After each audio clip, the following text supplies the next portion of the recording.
Hello दोस्तों, Ambedkar classes के YouTube channel में आप सभी का स्वागत है। आज का जो ये वीडियो है पढ़ाई से संबंधित वीडियो है। मतलब आपको क्या क्या पढ़ाई करना है, कैसे पढ़ाई करना है और हमेशा क्या पढ़ते रहना है, चाहे आपका वैकेंसी हो या नहीं हो, कौन सा सब्जेक्ट आपको पढ़ाई करना है, कितना समय पढ़ाई करना है, कैसे पढ़ाई करना है और कौन कौन सा बुक से पढ़ाई करना है और किस तरह से पढ़ाई करना है, ये टोटल कंप्लीट आपको इस वीडियो में हम जानकारी देने वाले हैं। तो सबसे पहले शुरू करते हैं। तो देखिए, जैसे हम लोग जानते हैं कि हम लोग क्या रेलवे का तैयारी करते हैं। रेलवे का कोई भी वैकेंसी, अभी फिलहाल में तो कोई वैकेंसी वैसा है नहीं, लेकिन आने वाले टाइम में हम लोग का रेलवे का जो वैकेंसी आ सकता है, क्या क्या आ सकता है। तो देखिए, हम लोग का जो वैकेंसी आ सकता है, एलपी आ सकता है, टेक्नीशियन आ सकता है, इसके अलावा आरपीएफ भी आ सकता है, इसके अलावा ग्रुप डी भी आ सकता है।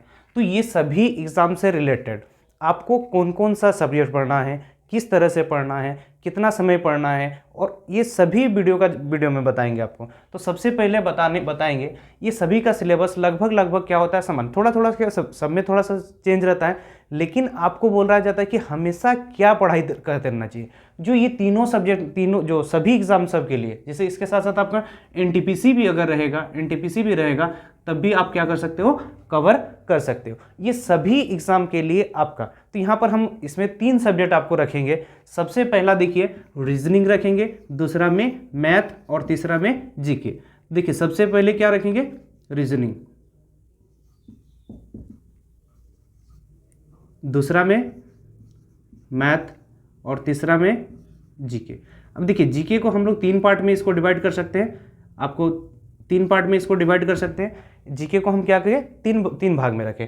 ये जो कि आपका सभी एग्जाम के लिए, चाहे एलपी हो, टेक्नीशियन हो, आरपीएफ हो, ग्रुप डी हो, एनटीपीसी हो, सभी में ये तीनों क्या होता है, कंपलसरी होता है। तो आप क्या कर सकते हो, ये तीनों हमेशा आपको क्या पढ़ते रहना। जैसे कि हम लोग का लास्ट वीडियो था, तो उसमें एक बच्चे का कमेंट आया था और पूछा गया था कि आपको पढ़ाई से रिलेटेड क्या, मतलब क्या क्या सब्जेक्ट पढ़ना है, कैसे पढ़ना है, कितना पढ़ना है और हमेशा क्या पढ़ते रहना है, ये इस विषय में वीडियो बनाना था। तो इसी वीडियो में हम आपको बता रहे हैं। देखिए, रीजनिंग जो आपका सभी एग्जाम के लिए कंपलसरी है, सब में रीजनिंग आता है। तो रीजनिंग आप हमेशा, आपको रीजनिंग क्या है, पढ़ते रहना है। अब रीजनिंग पढ़ने के लिए अब आपको कौन सा बुक लेना चाहिए। देखिए, आप अपने हिसाब से कोई भी बुक ले सकते हो।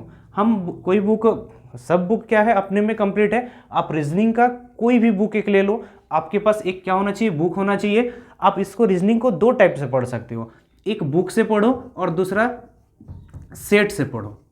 देखिए, अब बुक से जैसे आपको कोई भी चैप्टर, सबसे पहला जो होगा कंप्लीट, आप सिलेबस करना है। बुक से क्या कीजिए, आप सभी जो चैप्टर, रीजनिंग का जितना भी चैप्टर, लगभग 30 चैप्टर जो है, सभी को क्या कीजिए, कंप्लीट कर दीजिए। ये सबसे पहला काम। अब ये आपका रीजनिंग कंप्लीट हो गया, बुक कंप्लीट हो गया, आपका सिलेबस कंप्लीट हो गया।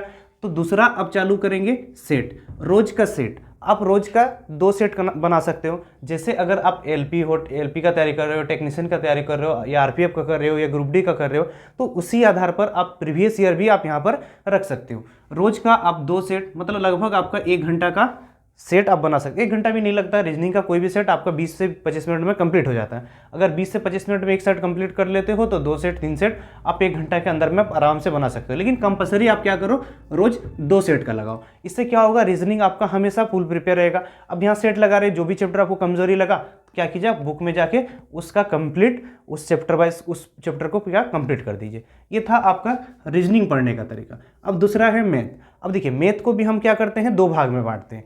एक आपका जो होगा, एक होता है जो सब्जेक्ट वाइज पढ़ना, मतलब चैप्टर वाइज पढ़ना, जो कि आप बुक से पढ़ सकते हो, और दूसरा जो होगा आपका सेट बनाना। इसको भी हम क्या रखते हैं, सेट बनाना रखते हैं। देखिए, मैथ का एक बुक से पढ़ सकते हो। अब मैथ के लिए कौन सा बुक लेना, देखिए, आप मैथ के लिए कोई भी बुक ले सकते हो। अगर आप कोई ऑनलाइन कोचिंग से पढ़ते हो, तो आप ऑनलाइन कोचिंग से नोट्स पढ़ सकते हो, या फिर आप कोई ऑफलाइन कोचिंग से पढ़ते हो, तो आपके जो जिस सेट से पढ़ते हैं, वहाँ से आप ऑफलाइन सेट से जो भी क्वेश्चन मिलेगा, इसमें क्या मैथ का आपका बुक, या फिर आपके पास कोई भी बुक, जैसे हो आरएस वालों, कोई भी बुक हो आपके पास, तो कोई भी कंप्लीट जो बुक होगा, उस बुक को यहाँ पर आपको क्या करना है, चैप्टर वाइज क्या करना है, प्रैक्टिस करना है। ये पहला काम। अब दूसरा आपको क्या करना है, सेट बनाना है। आपका देखिए, एग्जाम का जो टारगेट है, अगर आप एलपी का टारगेट रखते हो, आरपीएफ का रखते हो, टेक्नीशियन का रखते हो, लेकिन आप कोई एक जरूरी नहीं कि एलपी का रखे हो तो सिर्फ एलपी का सेट मारो। आप कोई भी प्रीवियस ईयर, जिसका भी आप टीसीएस का एग्जाम दे रहे हो तो टीसीएस का सभी का एग्जाम लेता है, तो कहीं से भी क्वेश्चन वो दे सकता है। इसीलिए आप कोई भी सेट लेके, अगर जब आप ज़्यादातर एलपी रखे हो तो एलपी का प्रीवियस ईयर सेट बनाओ, तो यहाँ से रोज क्या करना है, रोज 2 सेट इसका भी आपको बनाना है। तो देखिए अब ये रोज 2 सेट बनाओगे तो आपको अलग अलग टाइप से क्या होगा, क्वेश्चन सामना होगा। अब जो सेट में आपको लगा कि हाँ ये सेट में अभी जैसे प्रॉफिट एंड लॉस से क्वेश्चन आपका बहुत सारा छूट रहा है, तो आप यहाँ पर बुक में जो चैप्टर वाइज जो पढ़ रहे थे, आप वहाँ से चैप्टर वाइज भी क्या कीजिए, प्रैक्टिस कीजिए। कम से कम आपका रोज एक सेट, अगर 2 सेट बनाएंगे तो आपको 1 घंटा यहाँ पर लगेगा और 2 घंटा रोज चैप्टर वाइज।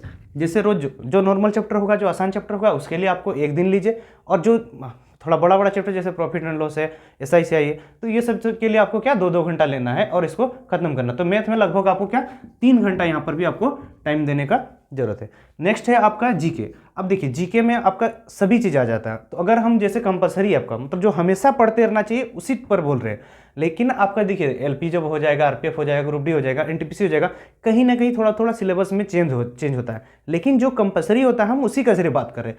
तो कंपलसरी में बोलेंगे तो जीके में देखिए 3 पार्ट में हम क्या रखेंगे। जो सबसे पहला है करंट, देखिए ये बहुत इंपॉर्टेंट नहीं है, ये करंट जो है बहुत इंपॉर्टेंट ये भी है सबके लिए। तो ये करंट अफेयर्स जो होगा, आप इसको 2 टाइप से पढ़ सकते हो, एक डेली बेसिस पढ़ सकते हो और दूसरा होता है मंथ वाइज पढ़ सकते हो। डेली बेसिस आप कोई ऑनलाइन प्लेटफॉर्म से या फिर कोई जैसे अभी बहुत सारा जैसे आपका टेलीग्राम हुआ, कहीं से भी daily basis online current affairs पढ़ सकते हो, और दूसरा होता है मंथ वाइज। अब मंथ वाइज करंट अफेयर्स पढ़ सकते हो, जैसे यूट्यूब से बहुत सारा मंथली करंट अफेयर्स सब देते हैं, या फिर मंथली मैगजीन आता है जैसे कि सक्सेस मिरर या सामान्य ज्ञान दर्पण, आप वहां से month wise current affairs cover कर सकते हो। देखिए मंथ वाइज अगर करंट अफेयर्स कवर करना होगा तो आपको क्या कम से कम समय में कवर कर सकते हो। अब वहीं पर होता है डेली बेसिस, तो डेली बेसिस आपको टाइम देना होगा और वहां से नोट बनाना होगा। तो ये करंट अफेयर्स को आपको हमेशा पढ़ाई करना। देखिए ये करंट अफेयर्स भी आपका सभी एग्जाम के लिए क्या कंपलसरी है। नेक्स्ट है आपका दूसरा में होगा यहाँ पर जीके। अब जीके बोलेंगे तो देखिए जीके क्या महासागर है, जीके के पास सभी चीज़ आ जाता है। जीके में बोलने से जैसे आपका history, geography, physics, chemistry, biology, जो सिविक्स सब आ जाएगा। तो जीके आप यहाँ जितना घंटा पढ़ सकते हो, 3 घंटा 4 घंटा, आप जितना भी पढ़ो कोई दिक्कत नहीं। यहाँ पर आपको जीके हमेशा क्या होना चाहिए, पढ़ते रहना चाहिए। आपका सभी एग्जाम में जीके आएगा। उसी में यहाँ पर जनरल साइंस देखिए जनरल साइंस आपका जीके के अंतर्गत में भी आ जाएगा। अब जनरल साइंस में साइंस से संबंधित जैसे फिजिक्स, केमिस्ट्री, बायोलॉजी का सभी क्वेश्चन आपको यहाँ पर पढ़ना है। तो जीके को भी क्या हम 3 भाग में बांट देते हैं। तो इस प्रकार देखिए ये जो 3 जो टॉपिक है जो आपको हमेशा पढ़ते रहना चाहिए, चाहे आपका वैकेंसी हो या ना हो, ये तीनों हमेशा प्रिपेयर रहेगा। तो आपका कोई भी वैकेंसी आएगा तो आपको चेंज होने में कोई टाइम नहीं लगेगा।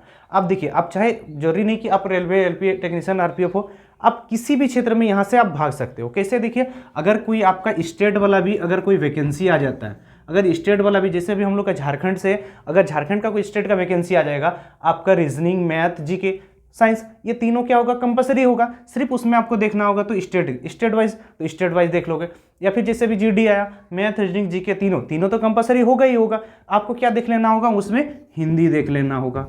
क्या होगा, हिंदी देखना होगा। अब उसी प्रकार अगर आप अभी एसएससी का कोई एग्जाम देने जा रहे हो या बैंक का कोई एग्जाम देने जा रहे हो, तो रीजनिंग, मैथ, जीके ये तो तीनों कंपलसरी होगा ही होगा। साथ में आपको वहां पर क्या देखना होगा, इंग्लिश देखना होगा। मतलब आपको अगर फाइनली बोला जाए तो कौन कौन सा सब्जेक्ट हमेशा पढ़ते रहना चाहिए और किस टाइप से पढ़ना चाहिए, तो देखिए रीजनिंग, मैथ, जीके। तो देखिए आपको यहाँ पर हमको लगता है कि हम पूरा अपना जो कंप्लीट आपको जानकारी दे दिए लगता है। आपको हमेशा ये तीनों सब्जेक्ट को पढ़ते रहना चाहिए। अगर वीडियो पसंद आए तो लाइक करें, कमेंट करें तथा शेयर करें। इसी प्रकार जैसे हम लोग का सुशांत जो कमेंट किए थे और बताए थे कि आपको क्या हमेशा पढ़ते रहना चाहिए, तो इस बारे में हम बताएं। अगर आपको भी किसी और टॉपिक में हमसे जानकारी चाहिए तो आप क्या करें, कमेंट करके बताएं, और हम उस वीडियो में आपको अपना जो ज्ञान है, अपना जो नॉलेज है वो आपसे शेयर करेंगे। और इसी स्ट्रेटजी को अपना के ही हम क्या के पढ़ के अब हम जो जैसे हम आपको बताए थे लास्ट क्लास में कि हम लगभग रेलवे का सभी एग्जाम बोलने से जैसे 3 ग्रुप डी, 2 एनटीपीसी, 2 एलपी या टेक्नीशियन, ये सभी एग्जाम में हम पास किए इसी स्ट्रेटजी को अपना के। तो आप भी अच्छा से ध्यान से पढ़े और मेरा गाइडलाइंस को फॉलो करें और जल्दी पढ़ के फाइनल सिलेक्शन लें।